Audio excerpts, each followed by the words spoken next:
Okay. Okay. Yeah. And Rand says, Mama says that if Ready Camp is in person next year, that they're going to come to Wisconsin. That's one thing we should do is say where everyone is from. So that would be great. So do you guys want to start? Rand, do you want to go first? Tell a little bit about yourself. I am from Jacksboro, Texas, and I have been in 4-H for 2 years here. Great. Janice? Is that how to pronounce your name, Janice? It's Janice. Janice? Okay, sorry. It's okay. Yeah. I'm from Michigan. Awesome. Great. Great to have you join us. Maybe you can travel from Michigan too to Wisconsin next year. Yeah. Yeah, that would be fun. Yeah. Are you part of the Youth Preparedness Council? Yeah, I just joined this year. Okay, excellent. Awesome. Well, great. Great to have you. How about Elizabeth? I'm from Milwaukee. You're from Milwaukee? Yes. Very cool. Awesome. Well, we hope that you're definitely going to be able to join us next year. And Daniel sent in a text box that he's from Milwaukee also. So that's great. And Amy joined us. Hello, hi. Yes, Hi. I made it on. Hello. Good. We're just doing introductions a little bit. So, Okay, yeah. yeah, Ashley, do you want to introduce yourself for a little bit? Ashley's one of our advanced campers, so she's been at the in-person Ready Camp too.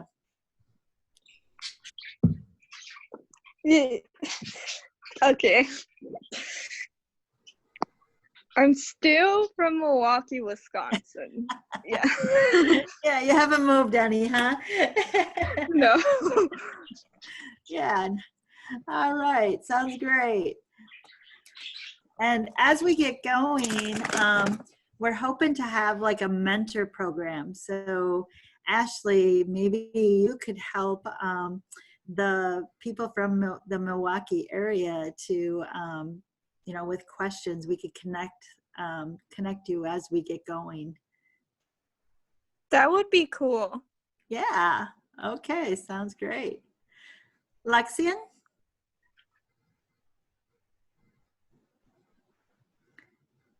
Are you able to unmute or send something in the chat box?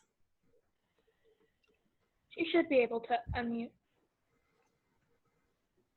Yeah.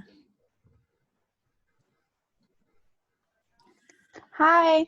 Hi, Lexian. How are you? Good. Good. And where are you from? I'm from Milwaukee, Wisconsin. Perfect. Great. Awesome. Great to have you. Thank you. Yeah. All right. Sounds good. Amy, do you want to take over then? Absolutely. Oh, wait a minute. I'm going to, oh, it is recording, so never mind. Okay. Good deal. All right. Cool. Yeah. So Banan was going to help me give this presentation today, but unfortunately she's unable to be on today. But she's hoping to be on future calls. That's the word I'm looking for, future. Perfect. Just as an FYI.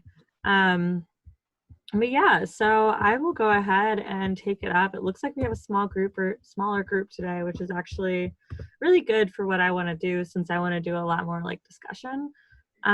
So let's see here, and let me start sharing my screen. I think this is it. Can you all see that? Yep. Yeah. Awesome. Great. Yeah. Awesome. Oh, got an echo somewhere. Oops. All right. Cool. So, as you all know already, if you've been on the other calls for this week, my name is Amy Piffini. I am a community preparedness specialist with FEMA Region 5. I support the Ready Camp through my job every year by bringing some preparedness education and preparedness materials to Ready Campers. So I have been in this role now for about 3 years.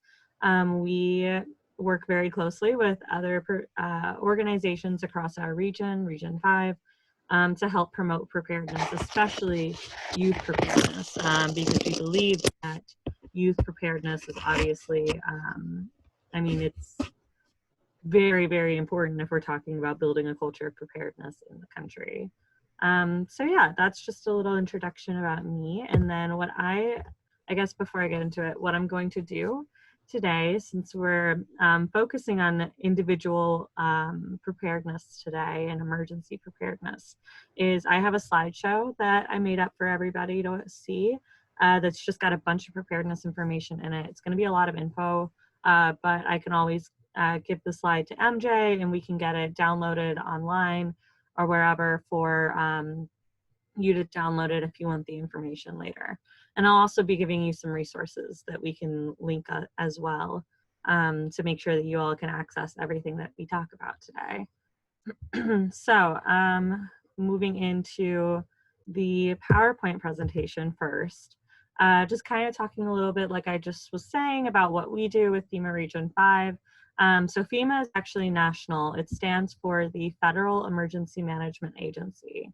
And there is going to be a little trivia quiz after. So make sure that you are remembering some of these things that I'm saying. But it stands for the Federal Emergency Management Agency. And it is a federal agency that's nationwide. It's a branch of the federal government. It's underneath the Department of Homeland Security. If you've heard of that, that's a larger department with the federal government. But FEMA itself is, you know, a small piece of, I guess, the federal government or the Department of Homeland Security. But FEMA's mission is to help people before, during, and after disasters. So it's pretty simple, right? And we're going to kind of take a look at what kind of falls into that before, during, and after piece. But we're going to be focusing mostly on the before today. So how can we help people prepare for a disaster? And then when we're doing career exploration on Friday, I believe, then I'll bring in some more of the during and after careers as well. But in our region alone, we have over 200 full-time employees. We're located in Chicago, but we actually cover the states of Illinois, Indiana, Michigan, Minnesota, Ohio, and of course, Wisconsin. So we actually have the second largest population among FEMA's 10 regions, which is just kind of a little fun fact. And then our administrator is James K. Joseph. So like I said, I wanted to talk a little bit today about preparing for emergencies and why preparedness is important. So why should we care about preparedness, or why should you care about preparedness specifically, I should say? And, you know, it's not really a rhetorical question. You really should be thinking about why are you going through this camp? Why are you going through this curriculum? You know, why is this something that you care about, and why is it something that you want to do further? Well, you know, the first one's pretty obvious. If you're prepared for a disaster, you can protect yourself and your loved ones from harm if there is a disaster. But you can also recover faster, right? So the faster you can recover, the sooner you can get back to school and regular life. Your parents can get back to work and you can get back to work. And so, you know, you really want to make sure that if you're ready for a disaster, that you can then also be better prepared to help others after disaster too. You know, we'll talk about the importance of neighbors helping neighbors in a little bit, but you will see that if you are more prepared for a disaster, then you're in a better place to help somebody who might not be as prepared, right? So our goal is to make sure everybody's more prepared so that our communities could bounce back faster. So just out of curiosity here, who here thinks that they've ever been affected by a disaster? You can open up the chat box or raise your hand too if you have your video on. I actually can't see the chat, so I don't know if people are messaging in it. Okay, there it is. What about, has anyone, so especially for those of you who have said, oh, bottom left, Daniel, I'm actually glad you brought that up. Because for those of you who have said never, have you ever been through a power outage? Which is what is in the bottom left corner. Who here has experienced a power outage ever? Or, you know, have you ever had water maybe in your basement or in your, you know, in your bathroom or something like that? Maybe a little bit of flooding. Even not for more than an hour, Daniel. You know, something like a widespread power outage is something that we would consider a disaster. It's maybe not a major disaster, right? But it's still a disaster. It still impacts your ability to go about your daily life, right? And it not only impacts you, but it impacts a a larger group of people as well. So those are the sorts of things that we want to prepare for, even something as simple as a power outage. Lexi, and I see that you said that you had a water leak in your basement. You know, that's something that might not even be considered a natural disaster, but it's still a disaster for that family that's dealing with it, right? You know, that's a lot of money, that's a lot of damage. And then if you have things in your, and MJ saying she's had a basement full of water as well. I mean, my parents have as well. It's actually pretty common. So do you know how to protect your belongings before something like that happens, to make sure that you don't lose anything important if there's something like a flood in your basement? Or if you have a power outage in your home, do you know how you're going to be able to stay warm in the winter? That sort of thing. Those are the things that, you know, can turn something that doesn't seem like a major disaster into a bigger disaster. So we want to talk about how we can prepare for that. So how do we tell people to be prepared for a disaster? We tell, you know, the biggest three things that we try to emphasize for people is that you should be informed by using a variety of materials that are available for you to learn how to better prepare your home. You need to plan ahead with your family and take action. So finding ways to let other people know how they can be more prepared as well. And also participating in community initiatives that might help your community be more prepared. So being informed, how can you be informed? The best things that you can do is know what disasters can actually happen in your area, understand what protective actions you can take during specific emergencies and disasters, knowing your alerts and warnings, opting into your local jurisdictions, text or email alerts, and download FEMA apps or the American Red Cross app as well. So here are some disasters that I put in here that are more common for our area, right? So we have here, first off, obviously in the Midwest, we have tornadoes, right, as a possibility. But we also have flooding, which can lead to road washes, as we see on the side here, where it's a mudslide due to heavy rain. And then, of course, we have the biological threat of a virus or some sort of outbreak. We're living that, so because we're doing this virtually right now, we know that's a possibility, and we know we're going through it right now, right? So how can we be better prepared for that?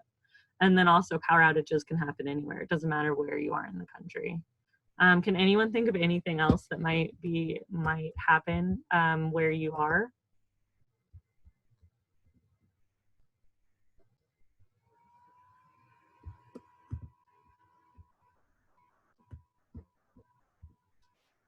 What other types of disasters are possible in your area?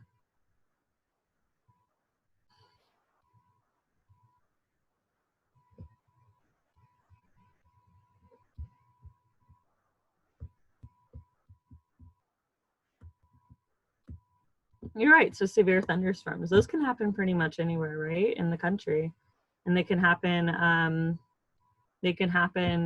There are different kinds of severe storms, right? Depending on where you are in the country. Yeah, Daniel, you're right. We can't get tropical storms here. You know, we don't have hurricanes, but that doesn't necessarily mean that you might not ever be in a place where a hurricane is possible. So you still want to know what to do in that situation, right? You know, personally, I was in Puerto Rico for a while, a couple years ago, and I learned while I was there was a tsunami watch out there. I'm from the Midwest in the South, so I have never been anywhere where a tsunami was even remotely possible. So I had no idea what to do in that position, right? And you had to learn pretty quickly what to do with that situation. So knowing what to do in that scenario, even if it's not something common for you, is still very important. And Janice, that's right, snowstorms. That's kind of the one I was waiting for somebody to say, because here in the Midwest, especially, it snows and it gets really cold. Even if it doesn't snow, it can still get really cold. You know, you all remember the polar vortex a couple of years ago that pretty much affected all of us. Yeah, and it's been pretty rough in Puerto Rico as well, Exian, yeah. But you know, so the polar vortex, that was a major disaster, believe it or not, because there are a lot of people in our region who might not have heat, who might not have a safe means to heat their home. Somebody needs to help those people in that sort of situation, right? Or if somebody's power gets turned off or is lost during something like a polar vortex, that can be deadly, right? So that's why we want to prepare ahead of time, so that not only can we help ourselves, but we can help people who are in that situation. So emergency alerts and warnings. I don't know why there's a fade on this. Okay, cool. So an emergency advisory, which is something that I'm sure everybody has seen before, right? So we get winter weather advisories here in the Midwest all the time, because winter weather is one of those things where you need to be aware of it. You need to know what's going on to be safe, but it might not reach a dangerous disaster level, but you do need to be aware in order to keep yourself safe. If the roads get icy or cold or something like that. So an advisory is something that the event is occurring or imminent or likely, but it's less severe. So your level of danger is lower, but you still need to be aware of what's happening. Versus a watch, which is when conditions are favorable for development. So that doesn't necessarily mean that that thing is going to happen, but it does mean that it is possible. So you want to be aware. And I did not realize that Ryan lives in Texas. So I do now realize that there are probably going to be disasters that are going to be very specific to you, Ryan. So you know, being aware of that, also knowing down south, like what's something that can happen there. You might not have winter weather advisories, but you could have something like a hurricane watch, right, in Texas. So knowing what a hurricane watch versus a warning means could be very important for you. And then finally, a warning is conditions are imminent or occurring. So this is kind of the big one, meaning you need to take shelter from whatever this is right away. So if you have a hurricane warning, it means that a hurricane warning is coming for you. If a hurricane is very likely to hit your area. If you have a tornado warning, it means that a tornado has been spotted in your area. So that's when you need to take shelter as quickly as you can. A winter storm warning or a snow blizzard warning means that there will be heavy snow in your area. So you need to be aware of that beforehand. So some types of alerts that may affect you, kind of going what we were saying. So I put some of the big ones here. Tornadoes, severe storms, wind chill, flash flooding, winter storms, and heat. But can anyone, especially since we have people from all over the country, can anyone come up with any others that they might need to be aware of?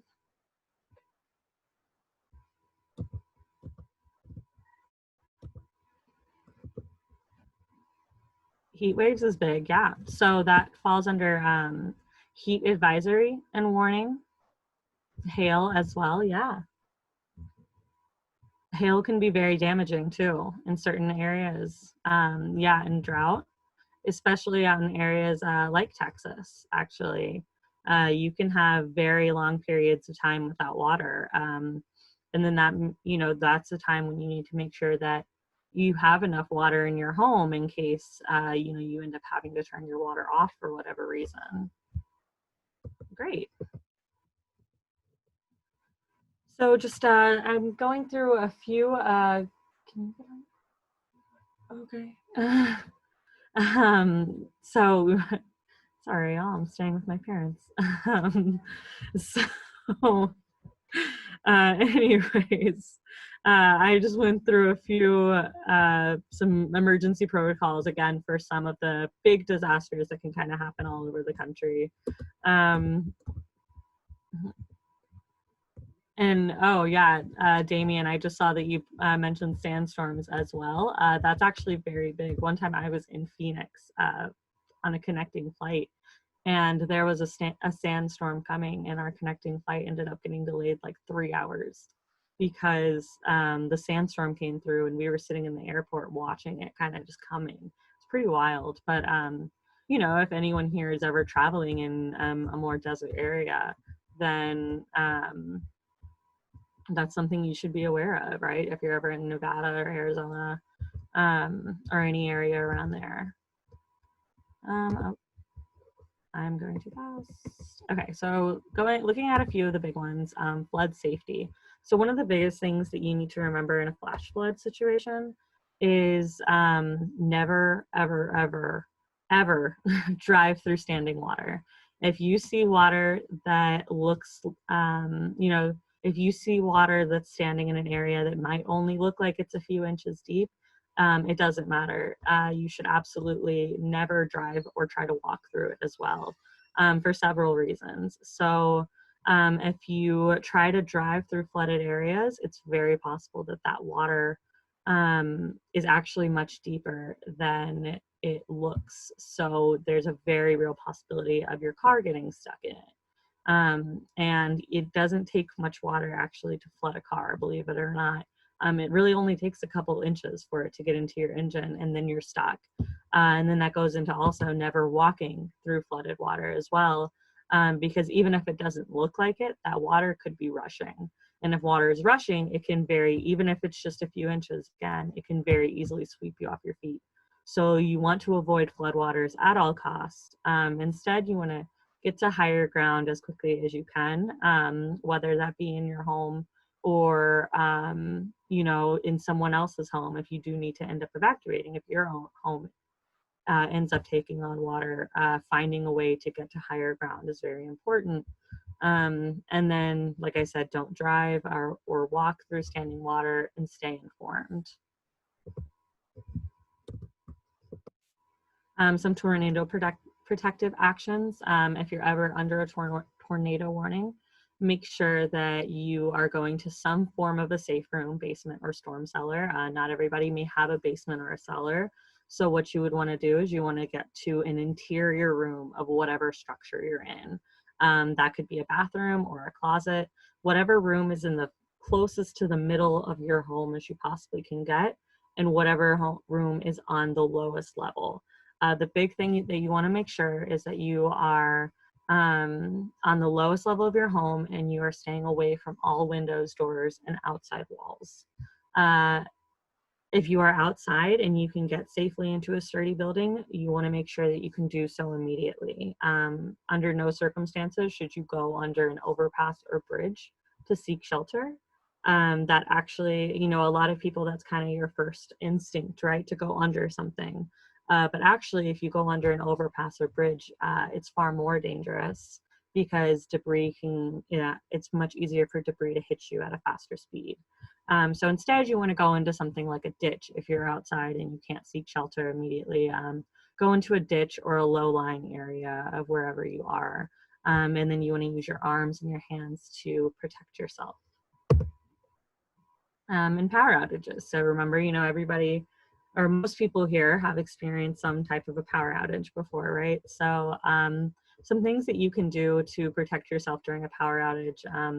I know power outages might not always seem like the biggest deal, especially when we know that the power is going to be coming back on in a few hours, but that doesn't always happen.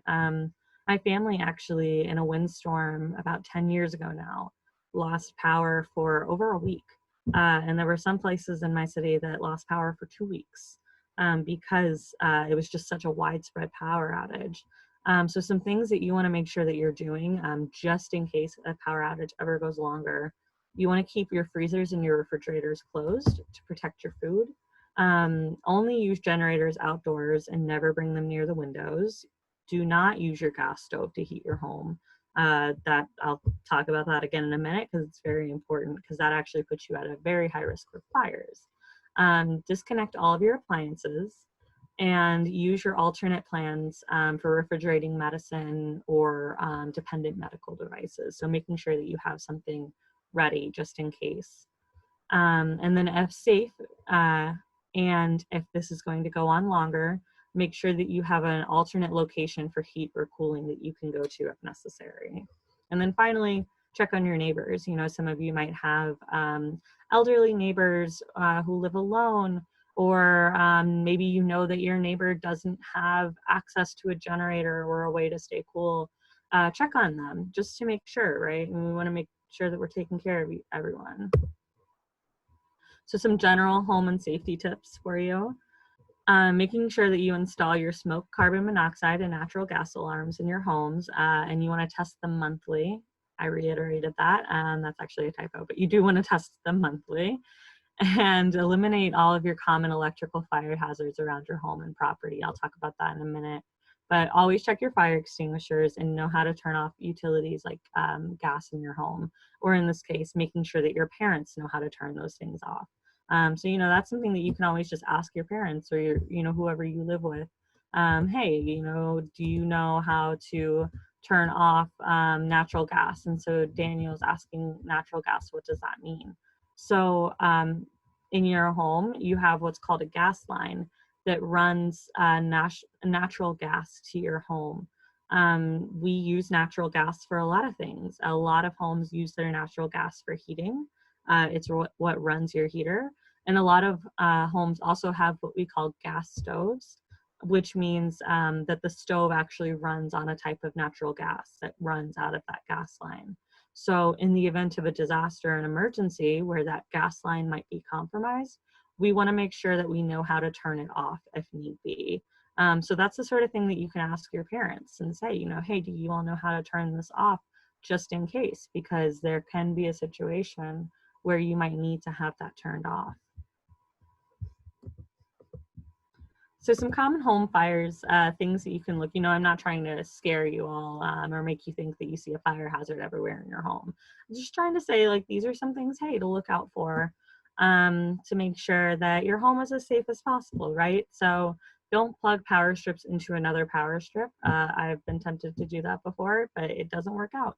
I guarantee you don't want to do it.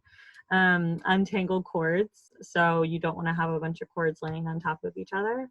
And removing cords from under rugs, because when you have electricity going through them and they get hot, that can actually, you know, that can make the situation more dangerous. And then finally, replacing your frayed wires at home. So you can actually receive alerts and warnings yourself from your phones. I'm sure many of you have some type of smartphone or device, or if not, then maybe your parents or guardians do.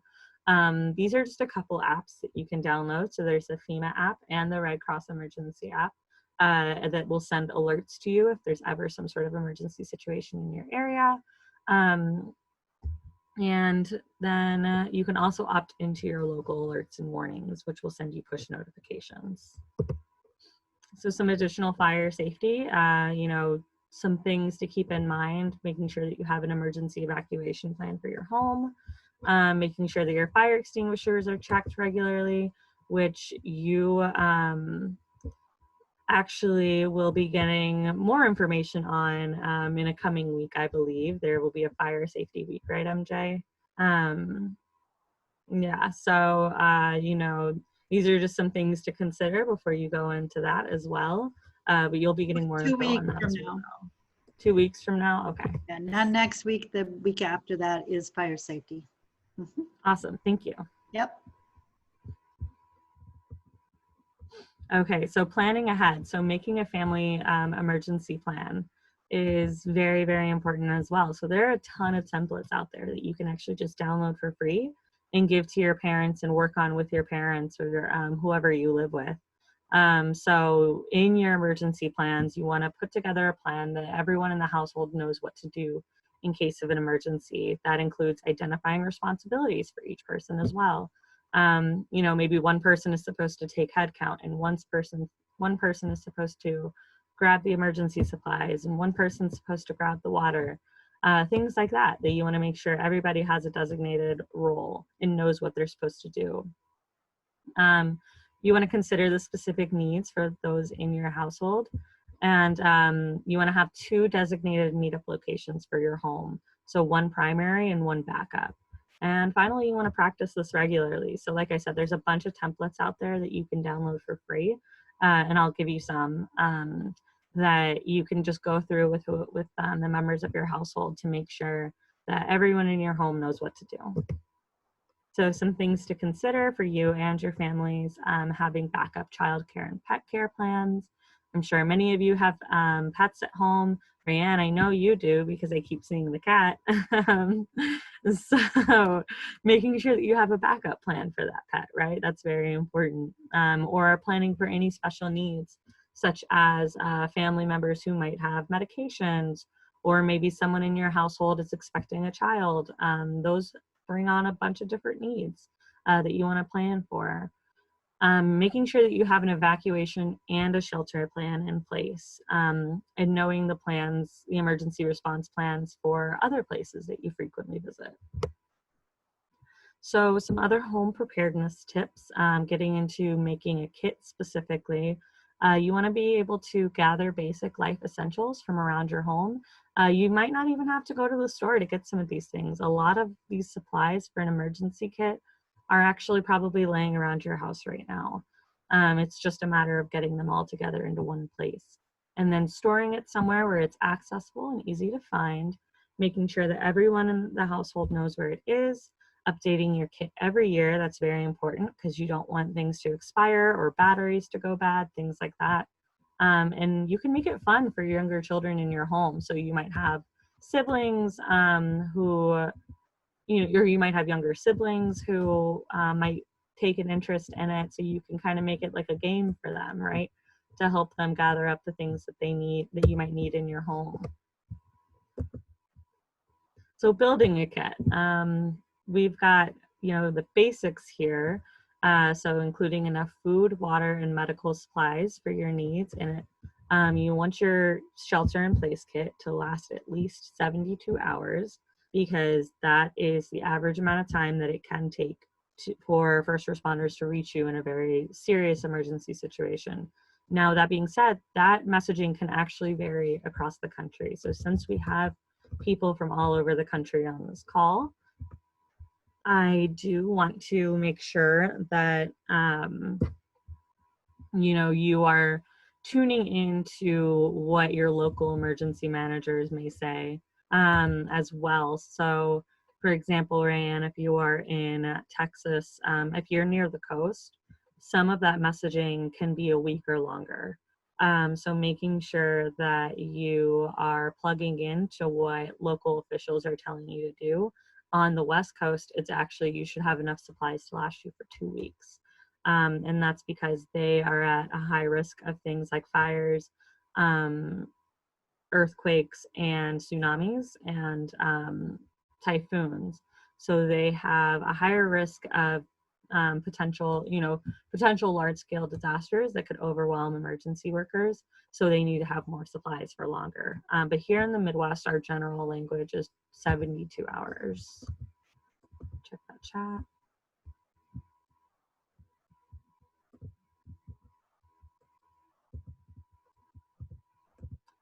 Okay, sorry about that.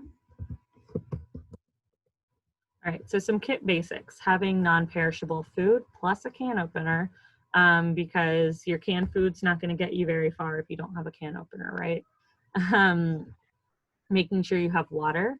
So you wanna have 1 gallon of water per person per day, a NOAA battery operated or hand crank radio, a first aid kit flashlights and extra batteries, whistles, wrench, pliers, and multi-tools. So these are specifically for as well a shelter-in-place kit. But you also want to have maybe a smaller kit somewhere else in your home that you can easily grab that has some of your important documents and a first aid kit, flashlights, things like that, maps, in case you ever need to evacuate your home quickly. So you actually want to have two quick kits, a smaller one and a shelter-in-place kit. So some additional items to consider: local maps, cash, photocopies of important documents, making sure your parents have their insurance information ready, making sure that you have pet supplies, eyeglasses, games and toys for kids, that sort of thing.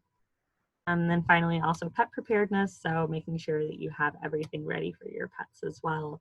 I think I went over a lot of this already, but finally, just making sure that you're reevaluating your kit and checking it at least once a year. So a surprise question: what do you need in your home for a power outage?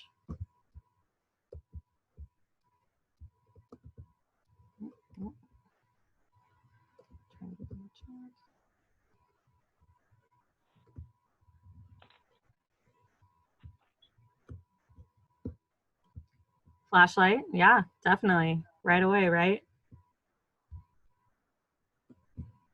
And we definitely recommend keeping flashlights over candles in the event of a power outage. Exactly. Thanks, MJ.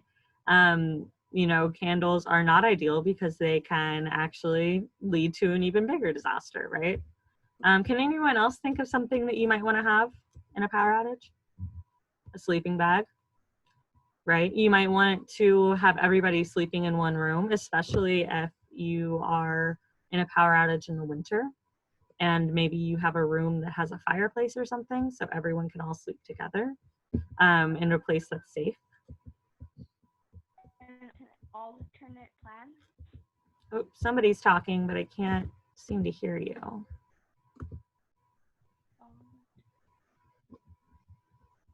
Elizabeth, can you put it in the chat? An alternate plan. That's great. That's a great idea. So if you do need to end up going somewhere else, making sure that you have a plan for that, where you're going to go, who are you going to stay with, that sort of thing. That's great. These are awesome answers. So just some safety tips as well in a power outage, because a lot of people's first moves are to reach for the candles or turn on their stoves or space heaters for warmth. So stove burners should never be left on as a means of heating a home, and they should never be left unattended, even if you are cooking. Candles, space heaters, and all sources of heat, if you are going to use them, should always be kept at least 3 feet away from all flammable materials, including fabric. So you don't want to have curtains near your sofa or candles near your sofa or near your curtains or something like that, or on the floor where they can easily be kicked over. Finally, also programming emergency contacts into your phone. If you have not done this already, this is a very good thing to do. So everyone who has phones, there's actually an area in your phone. I know for iPhone, it's medical ID.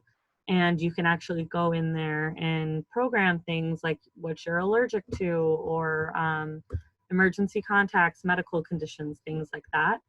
So I encourage you all to check that out and fill something like that out with your parents if you need to. And then finally, we're talking about this today because I want you all to be able to feel like you can take this information away and help people in the event that there's some sort of emergency in your home. So in the immediate aftermath of a disaster, your neighbors could be the real first responders, and you could be theirs. So, that's kind of the whole purpose of this camp, right? It's to train everybody to be a first responder. So that's really just what I want you all to take from this, is that you do have the skills and the tools to actually respond in the event of a disaster and help other people.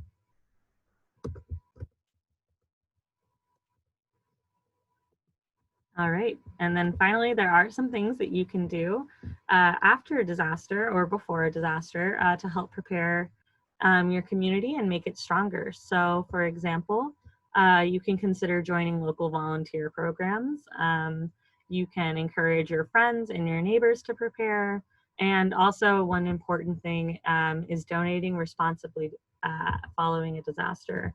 So making sure that you and your family are maybe giving cash instead of food or water or clothing after disaster, because very often organizations like the Red Cross can get very overwhelmed with goods, but they can actually use the cash to buy things like emergency medical supplies or prescription medications or provide housing, that sort of thing.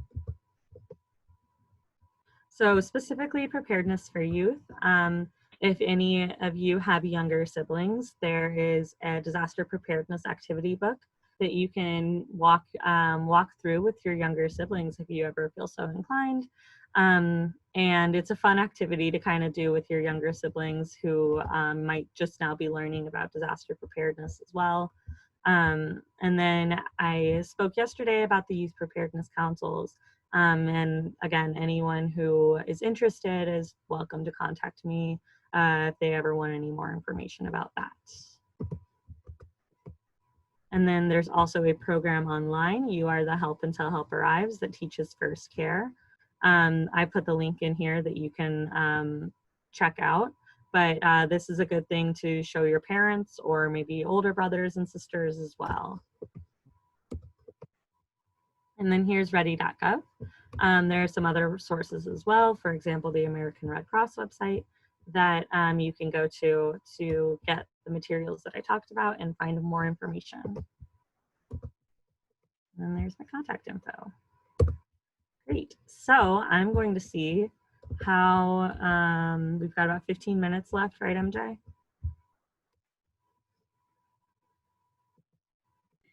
Yes. 15 Okay. minutes or I'm so. gonna see. Do I have time for the preparedness trivia? Yeah. Awesome. Can you see that? The preparedness trivia? No. Okay, then I might need to stop sharing and then reshare. Okay, cool. So I'm gonna see how much you all were paying attention now. Hope you're ready. Maybe there's a prize in here. Maybe. An Amazon gift card, gift certificate sent be to you by ready. email, but we have to keep track of who, so get ready. Do you want to keep score? Sure. Okay, so what we can do is when you are ready when you answer a question, I'm just going to go through them, but write down the letter in the chat box, and MJ can keep track of who gets each question correct. All right, so let's go. Maybe. All right. So first off, what does FEMA stand for? We have A, the Federal Engagement Marketing Association, B, the Federal Emergency Management Agency, C, the Federal Emergency Medical Assistance, or Federal Emergency Mission Assistance. So I'm not gonna stop to take a look to see who's right. I'm just gonna wait for responses to come in, and then MJ will take a look. All right. Okay. All of our responses are in. Great. So it is the Federal Emergency Management Agency. All right, so FEMA's mission is to A, mitigate all natural hazards, B, prevent any and all emergencies, C, help people before, during, and after disasters, and D, respond to natural and man-made disasters.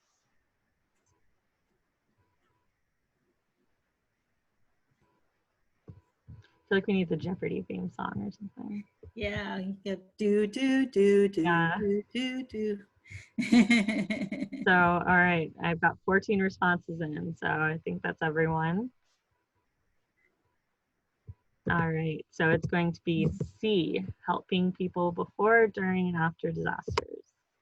FEMA is under the Department of A, Homeland Security, B, Health Services, C, the Interior, or D, National Security. Already clicked that away, so you know it's not B.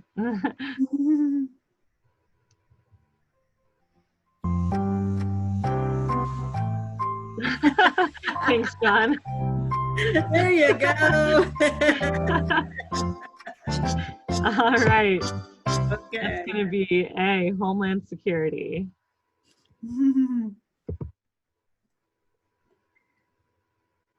Question. So you should have at least how many emergency kits in your home?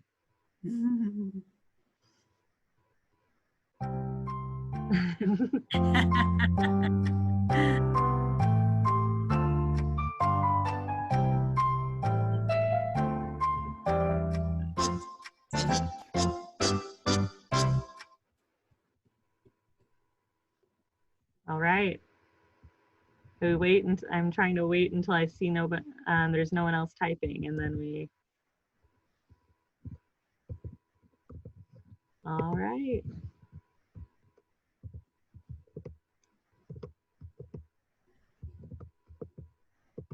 All right, the answer is 2, right? So you want to have one that's for your shelter in place scenario and one that's for evacuating, that's smaller and easier to carry. So when does FEMA respond to a disaster? Actually, I'm going to skip this one because I didn't go over it. So that one's my bad. But for anyone who's interested, it's when the affected state actually invites FEMA in. So how often should you check your smoke detectors? We have A, twice a year, B, never, they don't expire, C, once a month, or D, every day.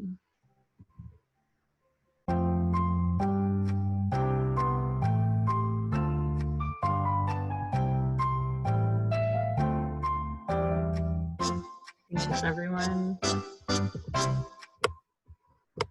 All right, so once a month is the answer we're looking for there. So you want to test it once a month. So what month of the year has there never been a tornado reported in the United States? A, January, B, December, C, February, or D, none of the above?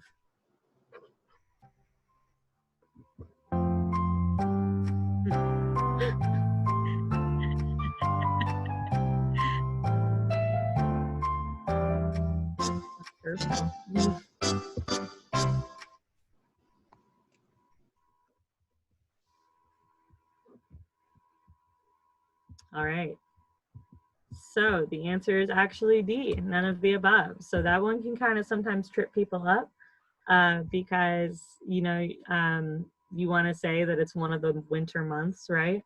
But actually there has never been a month ever where there hasn't been a tornado reported. So there's been a tornado, there can be a tornado in any month of the year. In fact, there was one year when I was a kid in Kentucky where we had a tornado in all 3 of those months.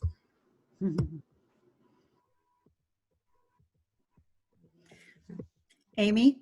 Yep. When we've had, I don't think you were with us, but when we have had in-person ready camps, the one year we had 2 ready camps in one summer, and we had a tornado warning both times. It was crazy. I actually was there. That was one of my first ready camps. Oh, was it? One year. Yeah. There was a tornado warning and we had to go into the basement. I do remember that. Yep. So we had to, we've had to shelter before. Yeah. It's a big thing in the spring and summer months, especially around here. It is. Awesome. Yep. Okay, so next question. You should have enough emergency supplies in your home to last 2 weeks, 24 hours, 48 hours, or 72 hours. This one's kind of a tricky one since we do have people from all over the country, so the messaging might actually be different, but we won't hold that against you.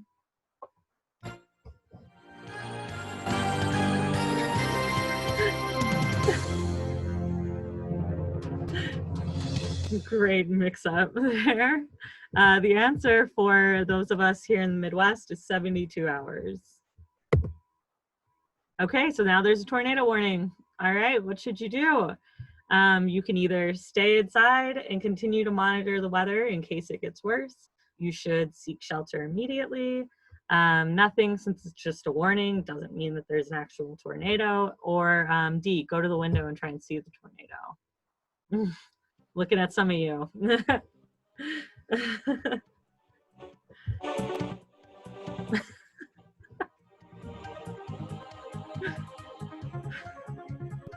I really love the music effect. So I really hope everyone got this right. The answer is, of course, B, seek shelter immediately. As we all know, warning means that whatever the hazard is has been spotted, and it is a very real danger that you need to take very seriously. So what are some things, examples of things that you would put in a home emergency kit? So we've got food, water, radio, toys, games, stuffed animals, your maps, flashlights, first aid kits, or everything.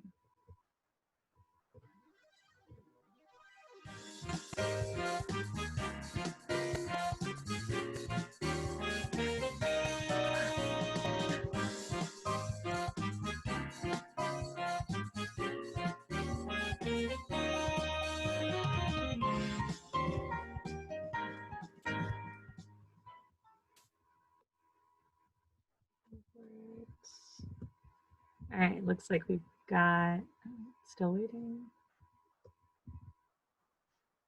All right, is that everyone? So the answer is actually D, all of the above, because there are a few reasons that you want to make sure that you're including all of the above in there. So just to go back, we have food, water, radio. So obviously you want to make sure you have enough food and water, and you want to have some form of a hand crank radio that does not run on electricity, so that you can stay up to date with all of the warnings and alerts in your area. B is kind of a, Lexi, and I see you ask, why a stuffed animal? If you have younger children in your household, having something like a stuffed animal is something that can bring comfort for a young child, especially in a situation that might be kind of scary for them. And then I also include things like toys and games, not just for your younger kids, but also just for the whole family. So, you know, it's good to maybe keep a deck of cards or a little travel game or something in your kit, or even books or coloring books or something, whatever it is that you like to do that you can keep busy. Because if you are in a situation where, I don't know, you're stuck in your home for 3 months, let's just say, you know, hypothetically, you want, since that's never happened to any of us before, you want to make sure that you're entertained while you're there, right? And then also C, maps, flashlights, first aid kits. Those are just good things to have on hand in case you need them. So what type of disasters does FEMA respond to? I don't think I went over this too either. So I'll let you all take a stab at it. But we've got A, local and national disasters, B, natural disasters, C, natural and man-made disasters, and D, man-made disasters. Kind of a curveball question.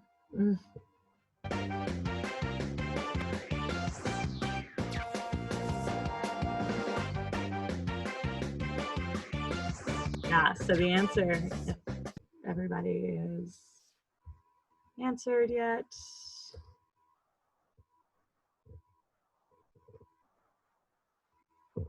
So the answer is C, so natural and man-made disasters. So smaller local disasters, FEMA does not respond to, since FEMA is federal.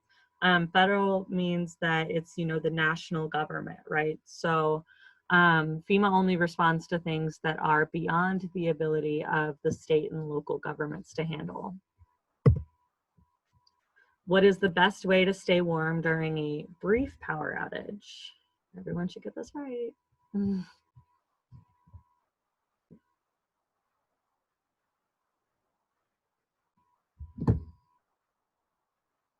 I only have a couple questions too, so we should be able to get through this. I liked Damien's emphasis there. Exactly. Your answer is going to be C. blankets. Remember, we don't want to use things like your stovetops and your ovens for warmth, and as tempting as it might be if it starts to get really cold.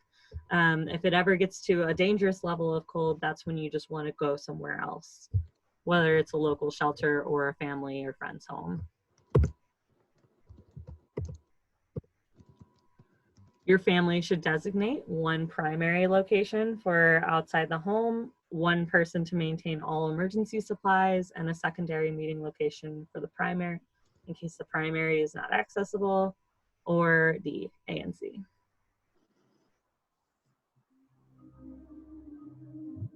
Nice.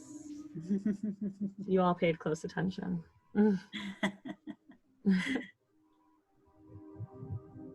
Right, so the answer is D, A, and C. So you want to make sure that you have a primary location and a secondary, just in case your primary is not accessible or is closed off for whatever reason. All sources of heat should be at least blank feet away from all flammable materials. Got 3 feet, 1 feet, 6 inches, or 5 feet. Obviously not 6 inches. Considering you put feet in there.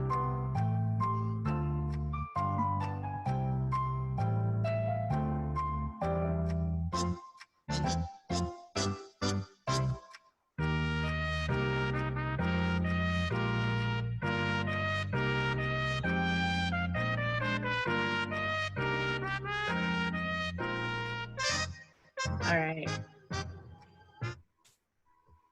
Yeah, so the answer is A. You want it to be at a minimum of 3 feet. If you can do 5 feet, awesome. But you definitely don't want it to be any less than 3 feet, just in case, you know, you don't want to make anything more dangerous in your home.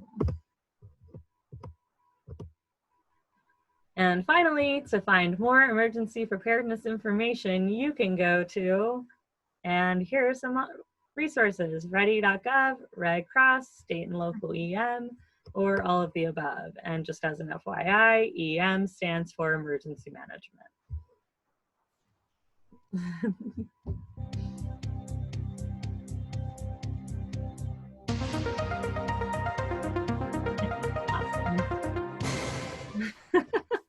Yep, so the answer is, of course, D, and I left those up there so that you all can write them down if you want to. Yeah, so you can go to any of these resources to get more information or to get things like templates that you can fill out or emergency checklists, things like that for you and your family to look at together. Or as well, you can also get kids activities like the coloring book and a card game for preparedness, things like that. So definitely recommend checking it out. All right, so that is my time. MJ, did you have anything that you wanted to cover to wrap up? Great. And Daniel just asked who won, and MJ was, I couldn't keep up. So everyone won. Everyone won today. I figured it out later that if I wrote something in between, I could then see who answered which question. So I started to do that in the chat, and we'll do that in the future. But for today, all of you who have participated will win a gift certificate. So you will receive that by whatever email was given for your registration. So if your parents' email is given, that's who the gift certificate will go to. And if you don't receive one, just let us know, okay? And I might not get that done right away this afternoon because I have some meetings this afternoon, but by tomorrow morning's or tomorrow afternoon's call, you should receive the gift certificates, okay? All right, and that'll be a $5 Amazon. So you can keep them and, you know, collect them so that you get a little bit more, or, you know, you can spend $5. I don't think you can order much on Amazon for $5, but anyway, so keep participating and then you'll win more gift cards. And I put reminders then for your, just go to Flipgrid and enter your introductions, your 3 great things, and or three things you're grateful for each day, as well as we have that t-shirt contest. So also do that and enter your ideas for that in Flipgrid too. So Damien said he did an introduction. That's great. So I've been dealing with, my father has been ill. So anyway, so that's what's kept me from going to see things, but within Flipgrid, but I will get there real quickly. Okay. So, all right.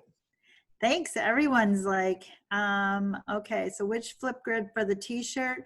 John will make one for the t-shirt also, okay? And then tomorrow, I will be presenting, and it's going to be on disastrous first aid and how to take care of ourselves emotionally. And I'm going to have some stories from Ready Campers in the past.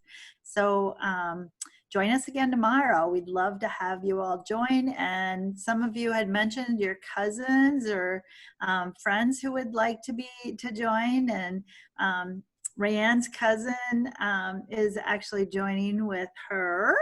Yeah. And so, but anyway, just feel free to invite anyone you want to, as long as they're under 18 years of age. Okay? All right. We will see you tomorrow. Thanks, everyone.